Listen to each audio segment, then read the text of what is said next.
names, bank, their use, parents, and sometimes the parents of the parents.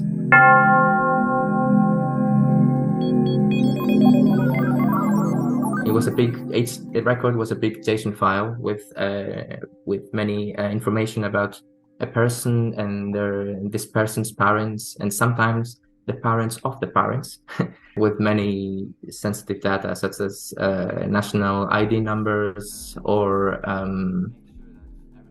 full names, bank they used to pay for the service that they needed, how much they paid, the transaction ID. That was the most important part of the transaction that happened there. Yeah.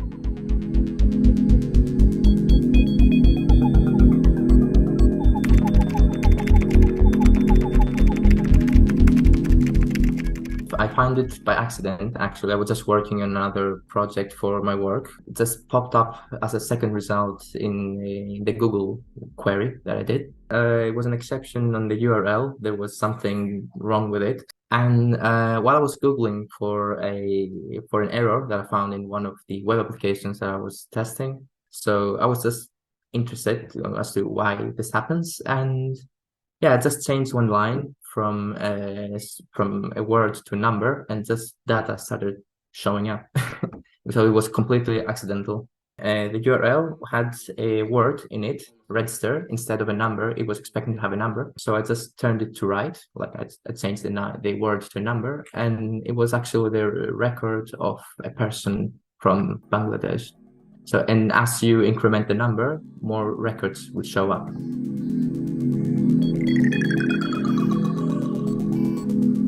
From some samples that I got, or I saw actually in the API, the applications were from 2021.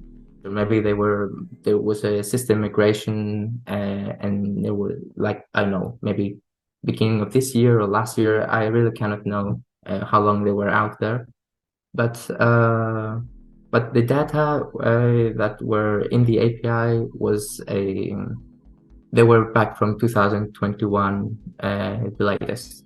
There should be enough time for someone to find the leak. These exposed data, they could have downloaded them.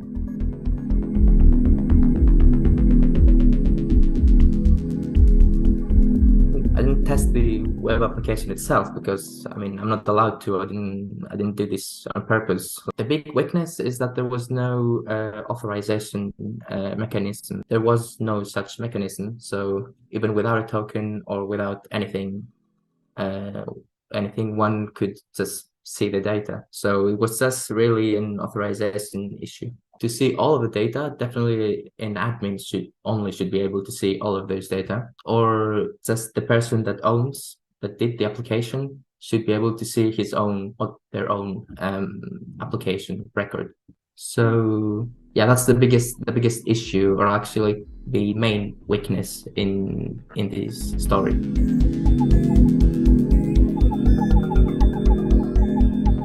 The thing is that the phone that one would use for the OTP for the 2FA was also leaked through the API. So there are ways for criminals to bypass the OTP. APIs are pretty important because they transfer a lot of data.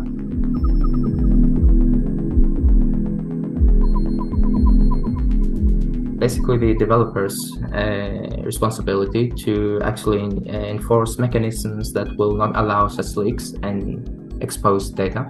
Security awareness during the development process. So it's generally the whole life cycle of software development that was faulty, I guess.